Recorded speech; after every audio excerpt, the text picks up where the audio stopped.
What does it take to close a deal that spans 2 years?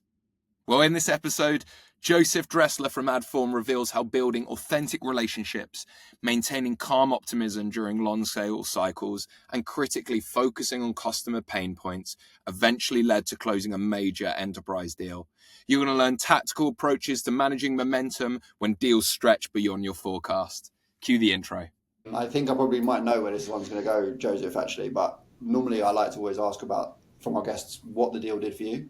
If that means what it taught you, or if that means what it did for you in your career, or if that means what it did for you in your life, whichever one is most prevalent, please tell us. What did this deal in particular mean for you?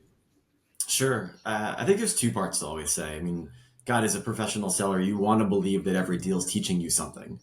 And even if it's reinforcing, that reinforcing is the same as teaching to me. There's learning something that new, but then there's becoming a master at it. But I think for the company I was at a programmatic company in 2012. And so programmatic was just starting to take off. The idea of doing less direct sold, right? Less overall buys in that way. Programmatic, the efficiency of it was just starting to take off, but it was new to many marketers.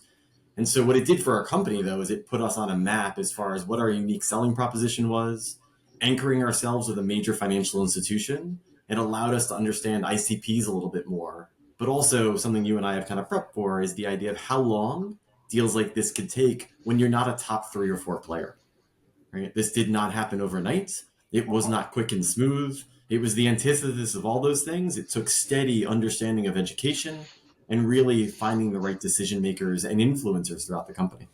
In this situation as well, Joseph, knowing that you were probably like the new kid on the block, so to say, Yeah. disrupting the programmatic industry, how did you get your foot in the door for the opportunity?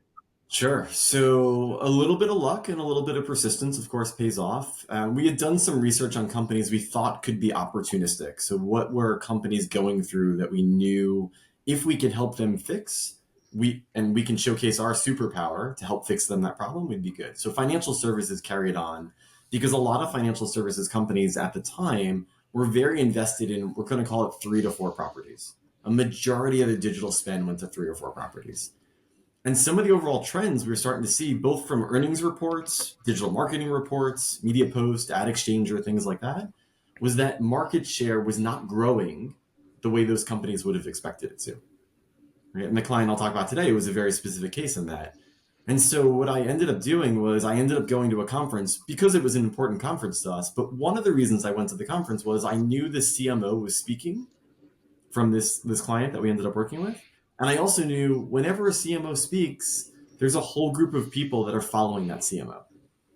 Right? And whether I got to the CMO or not actually wasn't my main goal because they're great people, but they're not appropriate in the very beginning. I wanted to get to someone 1 or 2 layers down. And so ironically, I ended up meeting with a VP of marketing from that company a little bit after the CMO speech, said hi, small talk for 3 to 5 minutes. And then, ironically enough, of course, it wasn't a large conference. It was about 400 to 500 people. I saw that same woman again at the dessert table at dinner that night. And so I walked over and said hello and continued conversation. And for me, I just use a little of what I call like normal small talk, right? Like, where do you live right now? And then the classic question is like, oh, are you from there or did you just move there? People love to talk about where they live and they're very proud of it in that way. And so it turned out we were from a similar town in Long Island. So we talked about Long Island for a little while. And then I went to Michigan for school. Turned out she went to Penn State, which is a Big Ten school. So it's the same conference here in the US in that way. So you found some commonalities that took down the doors or the walls of anything of like, oh, I'm trying to sell you or solve something for you right now. And that was really the opening. Of course, I gave her a few lines about the industry trends. And Jack, I'm curious. I'm not going to say that often. Jack and Jack sounds weird, so I'm going to figure out a different way to say that. But I'm curious to get your perspective because the last line I'll share with you is, I'm a big fan when you meet somebody for the first time. It's less about obviously selling why you think you're good. Certainly the classic, how do I ask questions? How do I listen to what's important? If you're not doing that, you're missing everything. But the question I want to ask you guys is, how often do you find that people are making that relevant? Meaning the idea of listening and then asking some questions that sow a little doubt, right? So instead of selling your value proposition, if you can provide doubt into where the marketplace is, it opens people's eyes and ears to want to learn more. Let me reverse the question to you. Have you heard other people kind of talk about that and use that as like an opening versus I work for this company and we kill it for this reason and you should work with us because? What's your opinion on that? Yeah, we do a lot in where we work at the moment, where I work at the moment, on sharing case studies of the problems that our customers in a similar market have had, not the results yet. Right. So we don't talk at the start about like, we had XYZ customer and now they're doing this really well. We just talk about we had XYZ, we're trained to talk about we had XYZ customer and that problem that you're facing, they had it in this way. And then we don't talk about the outcomes at the start to mostly sow seeds that the problems are common and they're solvable. Right. And you're unique, but you're not that unique. Right. And then also just to say, like, the logo often that we use is obviously bigger than the company that we're talking to in a hierarchical fashion. But yeah, I think that's just part of like challenger sale in general, isn't it? It's just try and make the person feel at unease. Right, and it's a careful, right? It's very careful in the scenario because you can't make them feel stupid because they're not going to want to work with you, right? And you can't make the problem be catastrophic because they're like, I've never seen it be catastrophic. So now you're exaggerating the point. Yeah, exactly. There's a real fine balance into sowing that seed of doubt at that moment. Yeah, and also you balance it with the idea that we're a solution for that problem. I'm not going to tell you about the solution too much yet. If you want to ask, you can ask, but if the problem resonates, then... And you know what? It even goes back all the way of like, right, if we're thinking about opening up an opportunity and even on a cold call, like my most effective breaking down that initial barrier is I was just speaking to X so-and-so at X customer and, you know, they were really faced with these two persona challenges you could put in. Like, have you spoken about that internally? Not talking about results or anything like that. You're speaking about challenges. It's the same thing, you know, if someone was to come over at your booth, to your booth at an event, you know, just demo the platform straight away, being like, yeah, this is this, right? First thing, like, how do you currently manage X, Y, and Z? No, it's very similar. I can't tell you the amount of calls I'm on, or obviously first client meetings, where even without the case study, so Jack, that's a good comment about like the case study. That's great when you have them. But even the idea of like, oh, just last week or the week before, I was on a call with a client who's in a similar category, and they mentioned these were two key problems for them. I'm just curious, like we haven't spoken much. Do you find those problems are category problems? So in other words, are you facing them as well? Or are there different challenges you're trying to solve? Like 9 times out of 10, at least one of those two challenges that now I have a background in is relevant to them. And now they feel like I understand their business. I'm halfway to like solving a problem. Again, it doesn't have to be my solution, but the theory of, oh, there's a smart person I'm talking to who can actually help me, that resonates, and that level of trust, which I'm sure we'll talk about today at some points, becomes much bigger.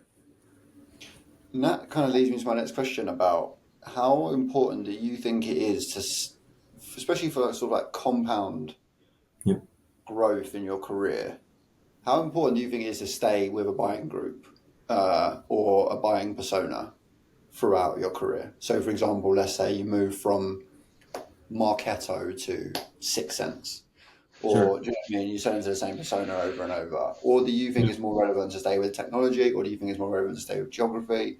I'd be interested to know what your thoughts are. You mentioned marketing a few times. I find that to be the hardest part is learning the persona again and what they care about in their language, and also your network obviously expands, which is a big win.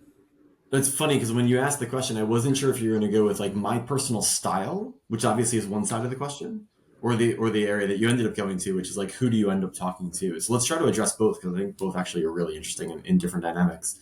Quick one from me. If you like what you're hearing today, head over to nobigdeal.club. You'll find a whole host of other episodes on there. You'll also find the No Big Deal Manifesto. The manifesto is a breakdown of every lesson we've learned from all the guests we've had on the show. It'll give you tips, tricks, frameworks, guidelines, templates on how to open, manage, and close your biggest deal. Check it out. And hey, introduce this podcast to your friends. It's the easiest way for us to grow and get more great guests on for future episodes. Back to the episode. From a who you go after, I mean, there's no doubt that understanding the end goal, the person you're talking to, the company that you're talking to, understanding what their end goals are and how they get there, and some obvious or even not so obvious pain points only helps you accelerate trust. And I'm going to go back to that word multiple times because one of the things which goes back to your question that I thought you were asking about myself, the thing that's critical for me is authenticity in that room, right? And I know authenticity is probably thrown around too often. It really is. I get it. But it's the idea of, you can tell when you're in a meeting with someone by their facial reactions to you on whether or not they hear the words you're saying, they trust the words you're saying, and they want to dive deeper, right? And one of the things I always like to describe myself as, I'm a teacher first and a seller second. Because I don't want to sell you something unless you're learning something new that makes you excited to move forward with me. And so if I translate that now back to your original question, there's definitely an acceleration if you can stay within your same framework of who you've been going after, whether that's category of marketing versus ad tech versus technology as a whole, fintech, medtech, whatever. There's definitely, if you're in one of those wheelhouses, your acceleration into your next company is that much faster, no doubt about it. The same if you stay within a certain vertical. So historically, when I was at the company we were talking about here in 2012, we had a CPG expert come in, someone who'd been in the CPG space for 20 plus years. That person knew CPG to a level I couldn't possibly imagine. But if you took that person to a financial services meeting or an auto meeting, right, or a medtech meeting, they were useless, completely useless, right? And the same on the automotive side. When we hired somebody automotive, he would walk me into any automotive client we wanted to talk to. Doors wide open for him. He knew everyone. He had context about not just what cars were coming out, but marketing problems. That was great. But his ability to go wider than that was an F. His ability to stay within that region was an A+, right? So we had to use everybody very specifically. And where I came in was, I tried to use what I call the generically specific areas of opportunity. Meaning marketers have a problem. It's always reach and frequency and then performance. Then it's just the nuances of how you get to that outcome. And so listening and knowing what questions to ask of an automotive maker versus a CPG versus financial services, those questions are different. But if I'm really good at my job, it's almost like you start here, you ask different questions kind of in a triangle, but they come back to a similar solution. And I've got to know how my solution fits within all three categories. It was a long speech. Sorry, I don't want to talk that much. Does that answer your question, Jack, in the way you were kind of thinking about it, or do you want to dive deeper into something? Yeah, and what I'm interested to know is, in this deal, what stage of your understanding of marketers were you at? Yeah, that's great. So I have your success. Yep. Was that a factor? Was it a hindrance? Was that what part of the formula?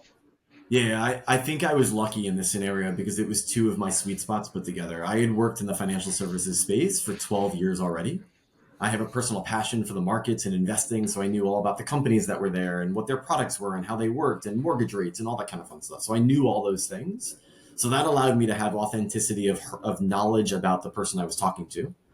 That was great. And I spent about 4 years already in the technology space. So I knew how DSPs and SSPs and ad servers and attribution and reporting was working. So I had authenticity and trust in that area. So I got a little lucky that this deal that I wanted to talk about, which I didn't think about it the way you just described it, but that definitely helped me accelerate with my team how we ran through this deal, because we earned a lot of trust right away. You know, I've got an interesting question as well. And for context, we know that this deal started in 2012 and finished in 2014. First of all, tell me, did you have this op live in your CRM for 2 years? Did you ever lost it and reopen it?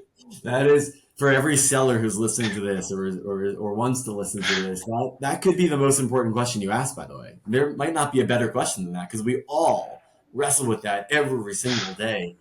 The irony, Jack, to your answer is every company deals with that part differently. Some want to see sales velocity. And in that case, you might close lost this deal 2 or 3 times before you get to the actual part. It's a quote unquote valid opportunity. I would tell you this. I'm a big fan of, you don't put in opportunities unless you know at least 2 of the 3, which is timing, budget, and KPI. You might not know all 3, but if you know 2 out of the 3, you can feel there's an opportunity in play here to kind of run along with. So if I go back to the kind of what we were saying before, I met the first person in 2012. We closed the deal in 2014, right? Roughly a 2-year period, which has all kinds of fun roller coaster events to it. I don't know that we started the opportunity tracking for a good 6 to 8 months until we were in it, because we didn't have at least 2 of those 3. It took a while just to get the validation that there was hey, we should be talking more. And one of the examples I use all the time is kind of first dates. right? In sales, you never want to talk about anything in the beginning that's even remotely hypercritical, right? And that could be politics or anything like that. It's not a good first meeting conversation, nor should it be a first date conversation, right? I'm in America, you can hear by the voice, like you shouldn't be talking about Biden versus Trump before November 5th. That's probably not a first good conversation, right? It's not going to go well no matter where you are. So I think in that same scenario, until we got some real insight from the client that there was a buy-in of what their pain was and a pain they wanted to solve, not just a pain they recognized, but a pain they wanted to solve. To answer your question very directly, we probably spent 6 to 8 months before we got the opportunity is when we started to track. And talk to us, me and Jack, who are both in this cycle of selling, enterprise grade deals with multiple stakeholders. How did you keep momentum and how did you engage stakeholders to get to that point? Sure. I'm sure we failed multiple times. This is the thing I'm happy to talk about. I think more than ever, you meet a bunch of really great enterprise sellers and you read a ton of good books and there are amazing trainers out there, right? This industry is rife with knowledge and insight. But like Instagram and TikTok, I don't think they always tell the truth, right? Have you ever seen a family on Instagram not happy? Every family's happy. Perfect kids, perfect house, perfect car, perfect vacation, everything's perfect. And I feel like we talk too much in this enterprise sales space about perfection versus reality. So I'll give you a good example. So I met that person at the conference. It was early 2012. Did my follow-up emails, had a few back and forth emails, I would say 2 or 3 over 6-week period. So not a ton of urgency, not a ton of back and forth. And the back and forth, to be fair, their responses were lame. They were simple. They were straightforward. They were not engaging at that moment whatsoever. And we lost complete contact probably for 2 months. So up until kind of June of that time period, of which I happened to go to a conference and one of her coworkers was at that conference. And so I was able to use my conversation with the original VP to her coworker and just be like, hey, I spoke to so-and-so, back in whatever it was, like February. These were our conversations. Just out of curiosity from your day-to-day, are these things relevant to you? And I got a little bit more insight and a little bit more understanding of where the big platforms were versus where they wanted to test. And it was at that moment that allowed me to kind of re-engage for a little bit. They were based in New York, which was nice. We got a chance to kind of meet up for lunch like a month later. And it wasn't until that September, so almost 6 to 8 months later, that we then started a cadence.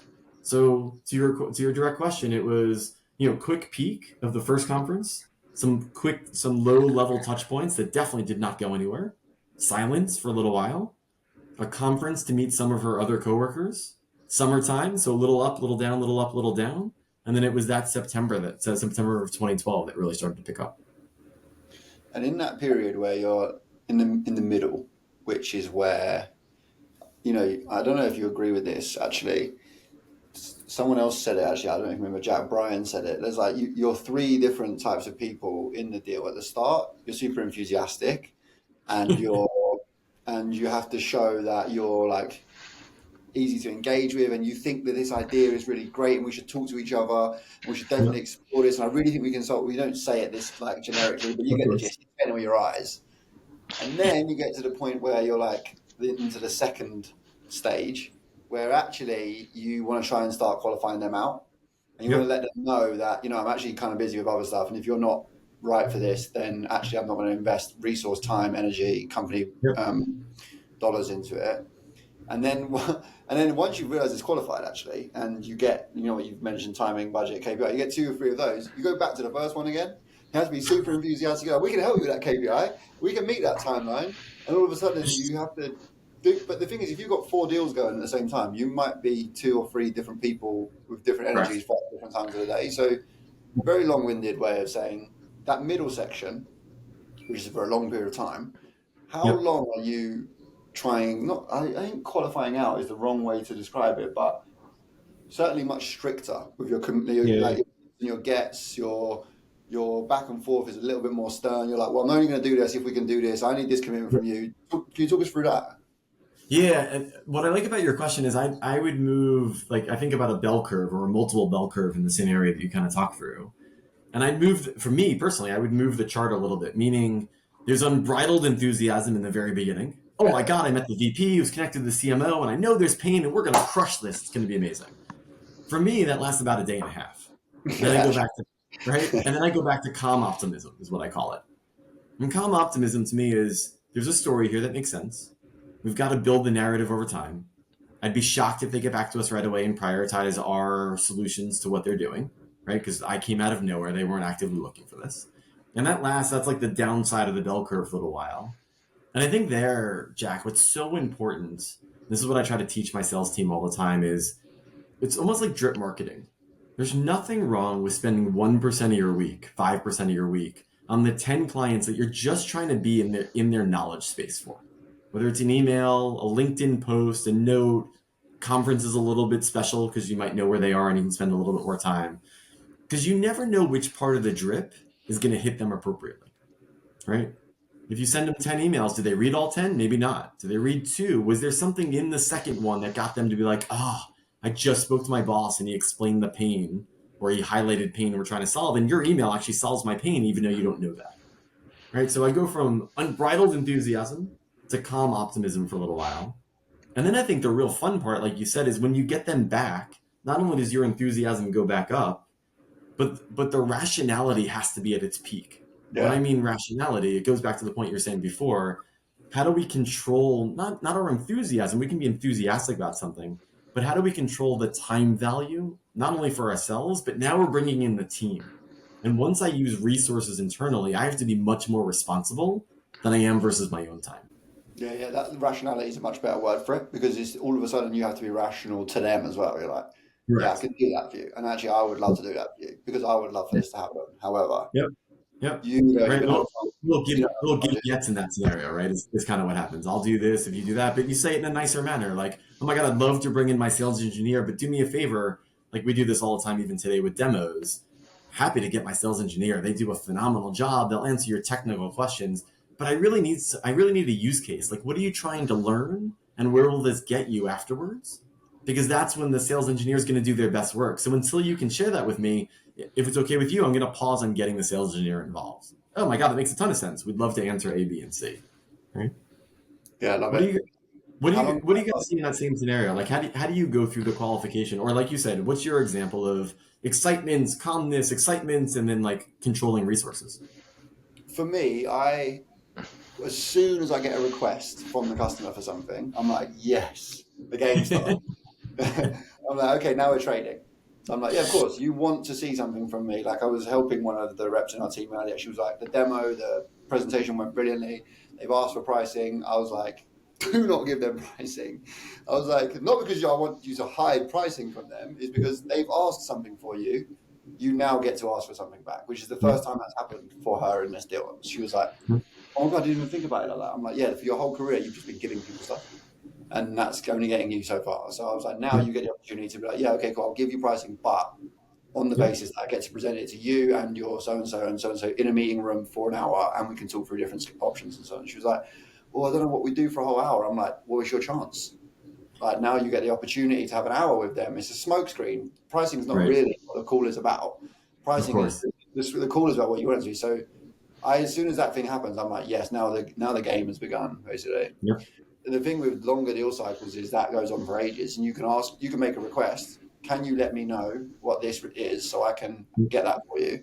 You just don't get an email for 2 weeks. You're like, is the deal dead? Right. You know, I don't know. I'm not sure if it is. And then before you know it, a week later, you get the answer, yes, here you go. Please can we proceed with this? You're like, oh my God, I thought this was over. Yeah. I don't know if you agree with that. I totally agree. And I think we all forget some obvious stuff. So there's a line I learned, ironically, from the company I was with at the time of this deal. We had a bunch of pillars we talked about. And one of them was like positive intent.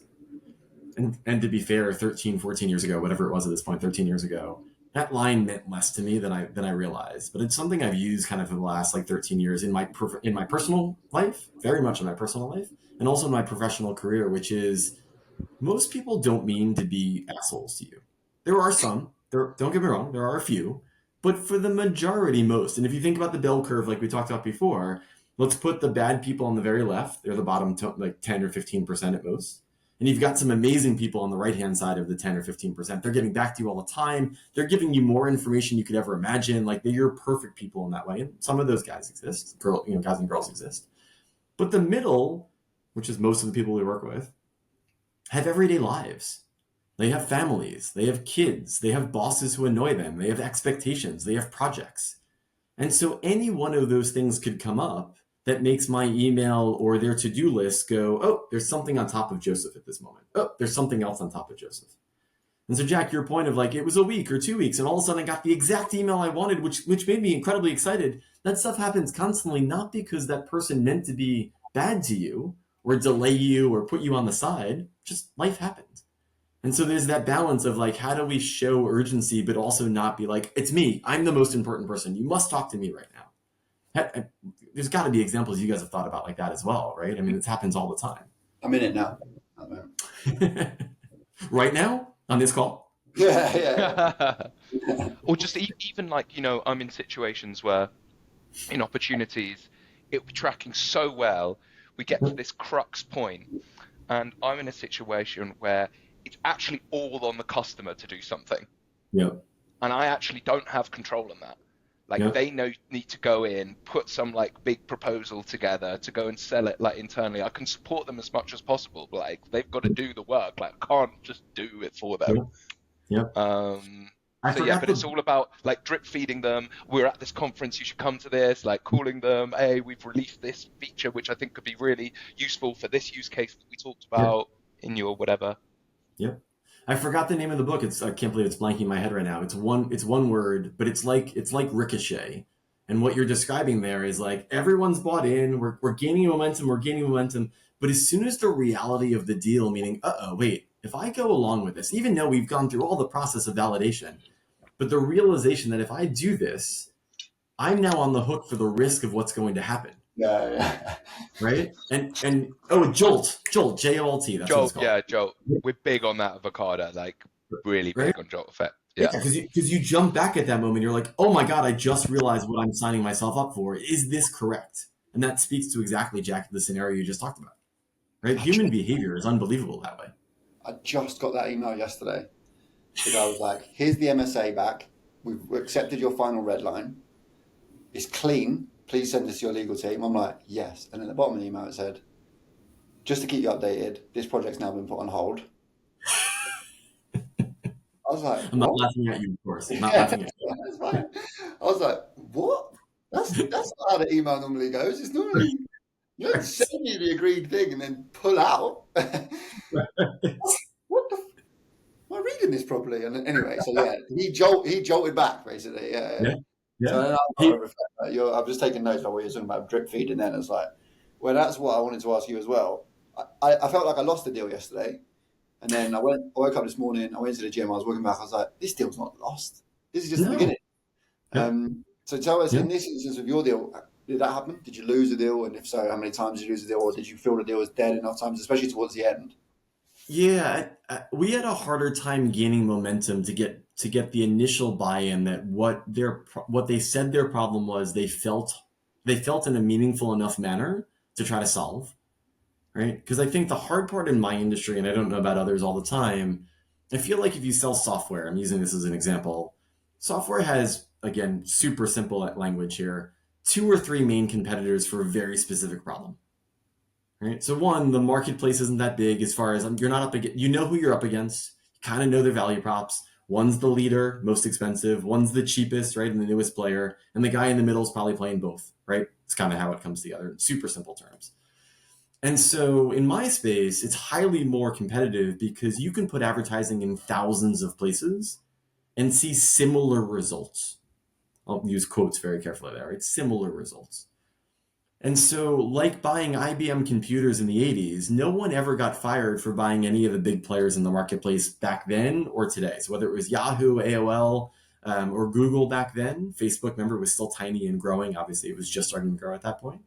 Or today, whether it's Amazon, Google, Facebook, TikTok, right?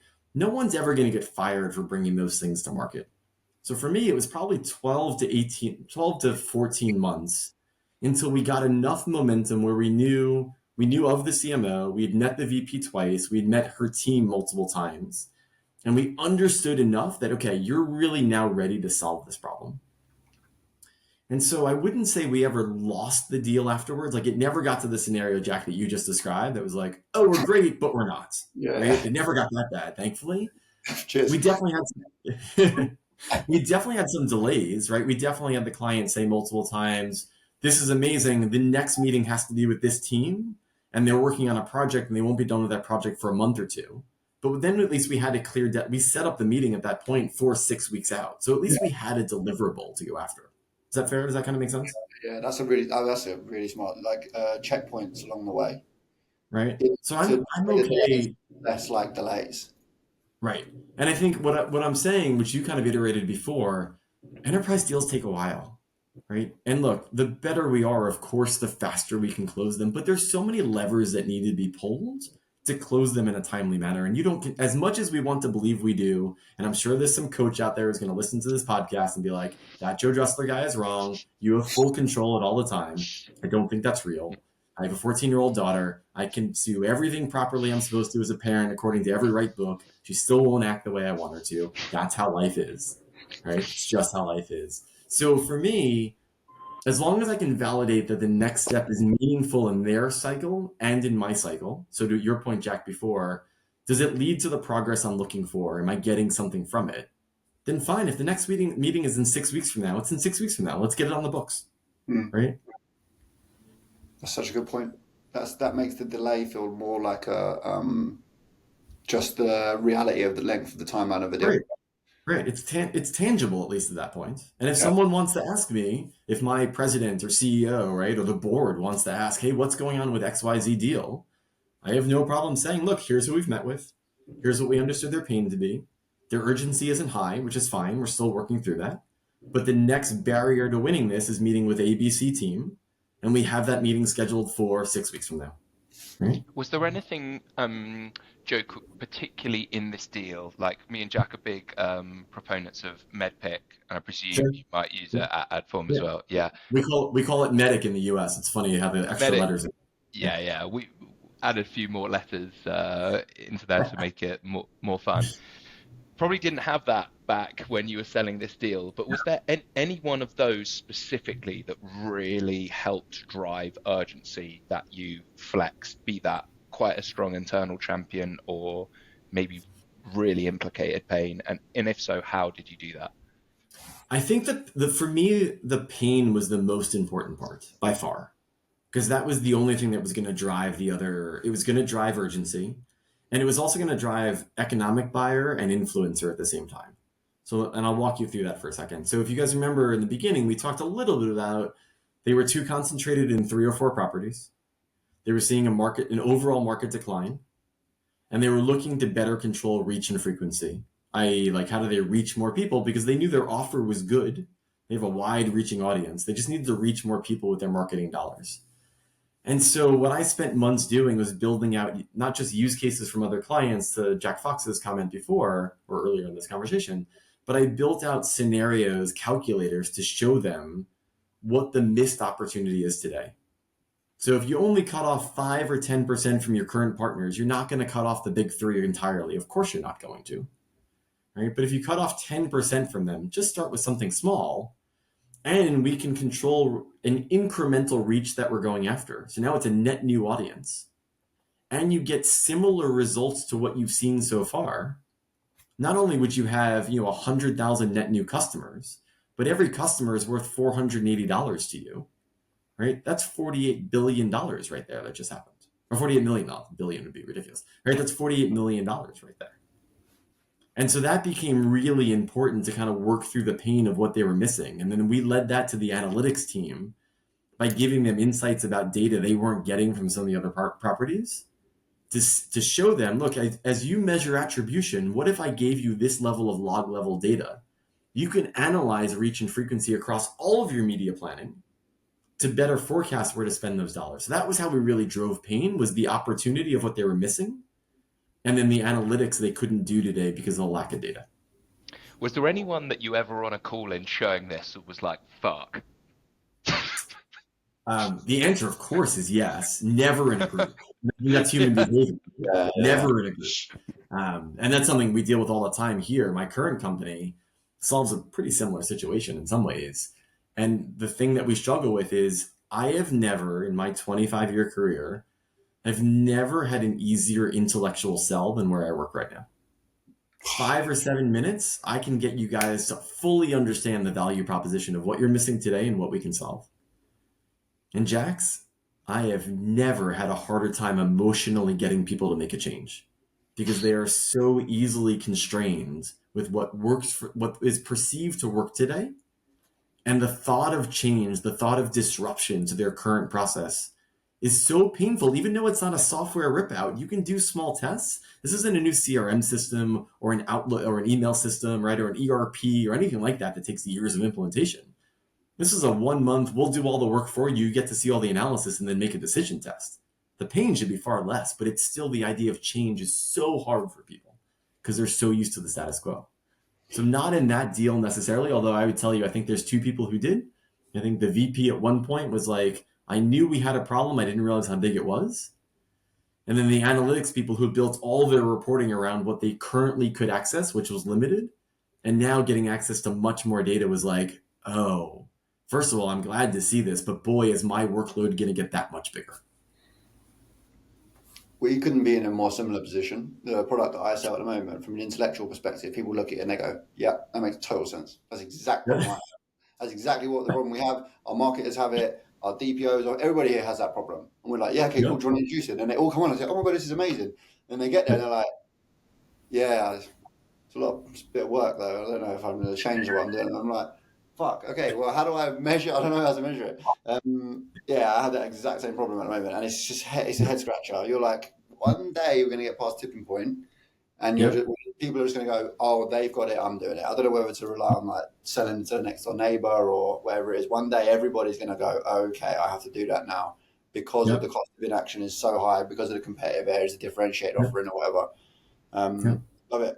I've got a question. Before you jump in, because that's such an important comment to me, I'm curious to get your perspective.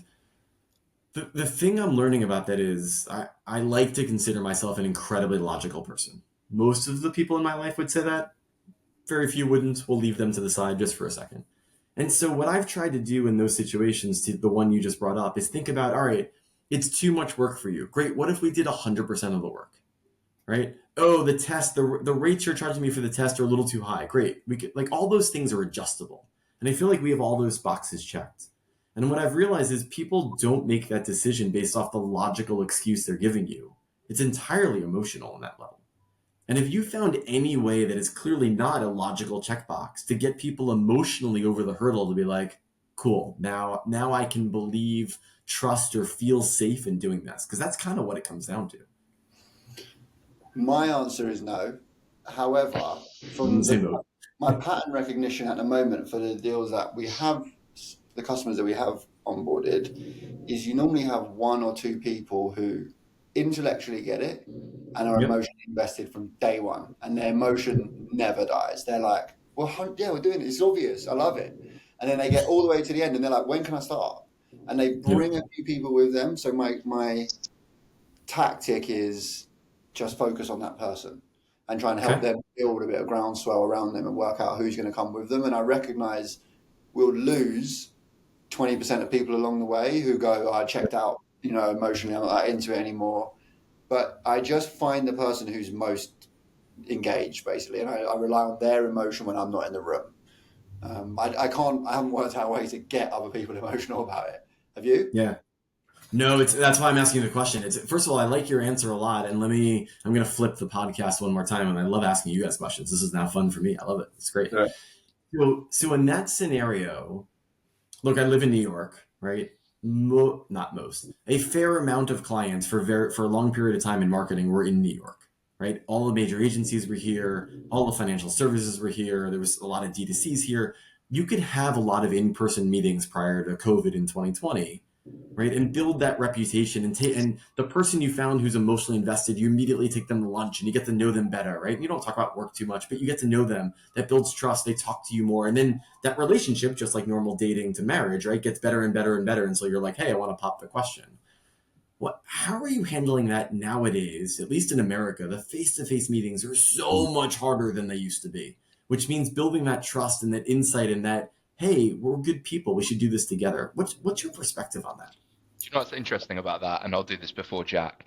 It's actually one of the main reasons I joined the company I'm at now, is because my territory is just London. So I knew most of my meetings would be face to face, which I knew I would be able to build better trust, because I feel like that's a strong arsenal, like part of my arsenal as a seller. So even this week, I've done 4 face to face meetings, had 2 Wednesdays, 2 on.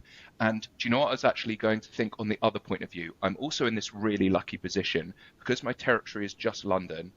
I can connect customers face to face. Because I sell hardware and software, to go like, why don't you go and speak to Mike over at X? He'll actually walk you around the site. And when you have customers demo other customers, this is the challenge we were solving. It's like, done. I'm not even selling anymore. Yeah, you're much better at that. I don't do even nearly enough. That's actually amazing, by the way. Your territory's just London. Yeah, just London. So I'm just like, I can. So as part of not to brag or anything, but it makes it a lot easier. You know, Joe, you probably knew what it was like back in the day. You can just zip around New York, going to meet people. So I can be very prescriptive in my process and be like, oh, typically what happens is we do X and I have to come on site and meet you here. Oh, and by the way, we need to bring these people. When are they all in the office? Bam, calendar up. I've like multi-threaded and gotten on site within the next stage. Yeah, in that time period of 2012 when this deal was happening, right, there were days I would walk into the office, grab like a tea or a hot chocolate or a coffee with someone just to say hello to like people in the office. And be like, oh, I've got a 10 o'clock meeting, leave, right, going somewhere. You'd have a lunch, have a 2 o'clock meeting, get back to the office at like 4, finish your day by 6:30 or 7. I was like, that was an amazing day because you were out most of the day dealing with clients. I was in Chicago not too long ago, and we had 6 meetings in 2 days, and I came back, and my boss at the time was like, my boss now, was like, how was the trip? And I was like, first and foremost, it was amazing. He's like, why? I was like, because we got this, right? We got to meet people face to face and see their interactions. I was on a whiteboard for a half an hour with a client, just whiteboarding ideas and trying to explain something and teach him something. Like, you just don't get that as much anymore. That's the excitement part that many of us are in sales for. And Joe, do you know what's really interesting? As we released the guide at the end of last year, plug for the guide, the very coherent theme, even in your deal, of all of the other sellers that we spoke to that sold deals from, $50,000 all the way up to multi-seven-figure deals, most of them met these people face to face. Yeah, first. Most of them started face to face. Most of them started like yours did. Yeah. That's why for us, the conferences are so important, right? It's our only chance to meet net new prospects. It's our only chance. Friend of mine actually has been literally following a guy from conference to conference for the last 18 months. Dropped him in the... Just booked him this week. Do you know what, Joe, I was actually thinking at the beginning when you were talking, I was following the CMO. I just imagined the CMO speaking and just the audience is all sales reps trying to sell to him. Exactly. But that's why I also said I knew the CMO was not my point of contact in that first session. Yeah, right. I knew it was the people who work for the CMO that was going to be the right avenue in, just to learn a little bit more and just kind of make my name known. Because you weren't going to get to the CMO after a conference. There's a line of people who are all saying the same things. Oh my God, it's so good to meet you. I loved your speech about so-and-so. I was enamored by this. We should set up some time. Of course we should. Yes, you're never going to hear from me again, but great to meet you, right? Like, come on. But I think the original point, like, how do you build that trust when we're all on Zoom or Teams? And I think it all comes in research. Like, how much research can you do about that person and their profile coming into the call where you can build some form of familiarity, be that somewhere where they grew up, a sport that they might like, something that you found on the internet, like breaking down that barrier, I think is probably the only way you can do it. I don't know, Jack, do you have any other? No, I have a client at the moment who I've visited twice, and I'm going again next Tuesday. And I just know loads about them. Being familiar with their office, it feels as though like they trust us more. I feel more familiar. I'm far more authentic when I speak to them. I'm way more relaxed. The conversations flow way better. And at the end of it, I always think, I actually really like speaking to that customer. I think they like speaking to me. This is like a good relationship. And I know now they're like, by the way, we want to introduce you to XYZ department. We're going to bring procurement on to the next meeting. I'm like, this is great. I didn't even ask for that. So it's the best thing. But that actually might give you a bit of a cheat answer.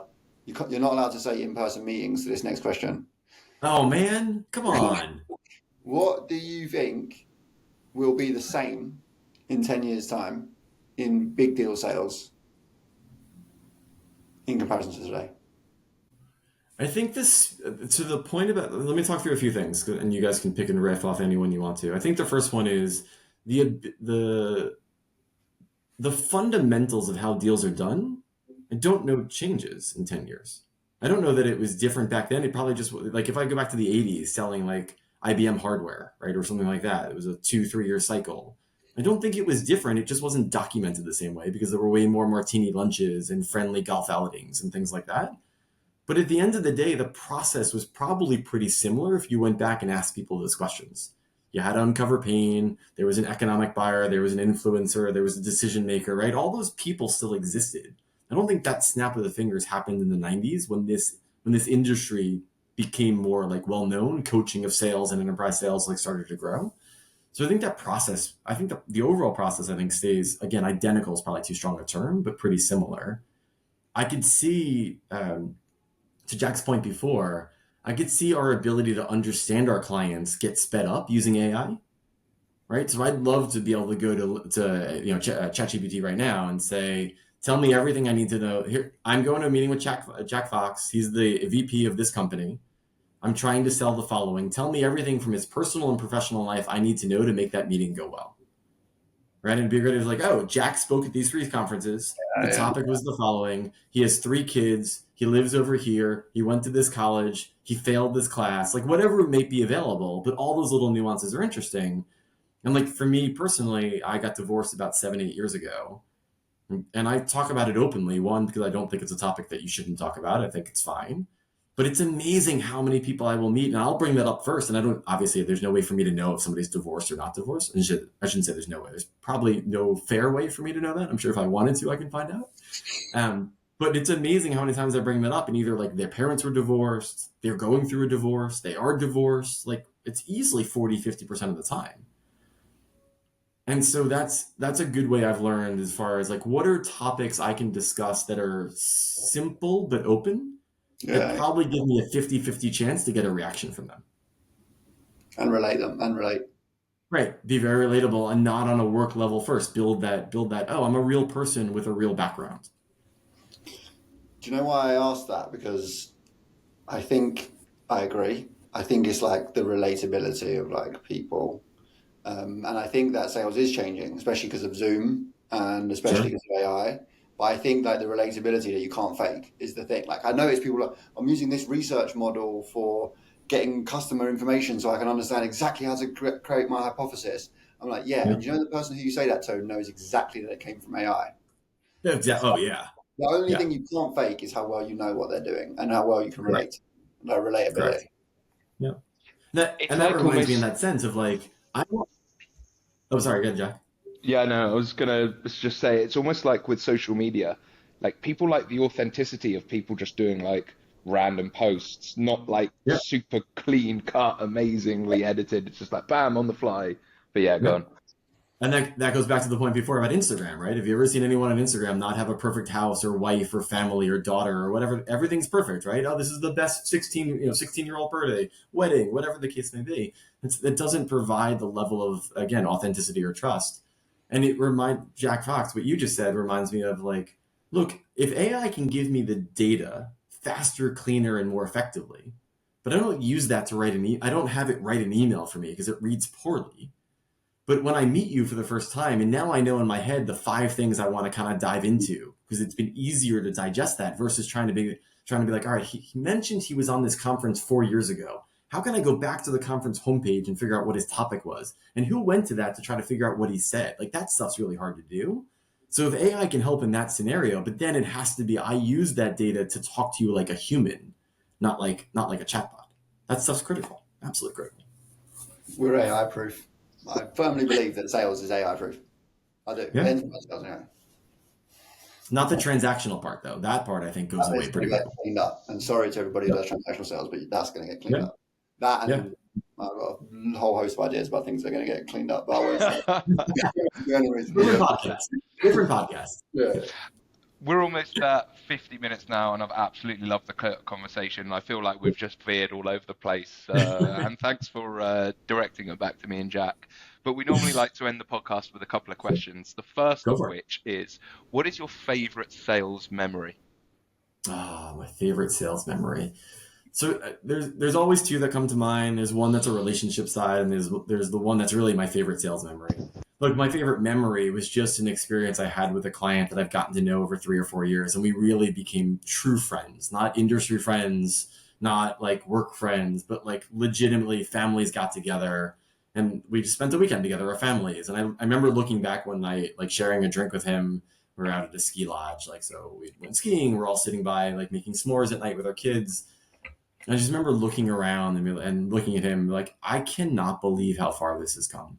And I just said thank you, because it was cool. It was cool to me that, like, again, it wasn't a work trip. It wasn't a work anything. It was, we genuinely enjoyed our time together and now had a new friendship because of it. So that to me was awesome. On the professional side, I mentioned before, I love being a teacher. And so my favorite moments is almost any time I can be on a whiteboard and I see the eyes of people who are learning and engaging and asking questions. We're all on PowerPoint decks all the time. They're miserable in so many ways. But to be on a whiteboard and stop your drawing and to say to the person, hey, Jack, what do you think about this line and how it transcends? Like, do you get why that happens? And what do you think happens next? And like a teacher, you stop.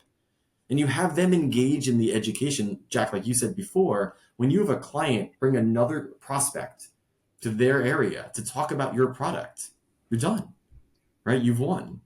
And so I love that. I love being in front of a room and teaching people something, because whether it's today or tomorrow, I'm going to get that room engaged in what I have to offer. Awesome. I love it. Thank you so much for joining us. Of course. Thank you guys so much for having me. Great to meet you. I'm sorry that I screwed up the accents on this call. Yeah, try better next time. Thanks, Joe. Cheers, Joe. Love it. Now, hopefully during that episode, you would have really learned how Joseph showed the power of persistence and patience in enterprise sales deal cycles.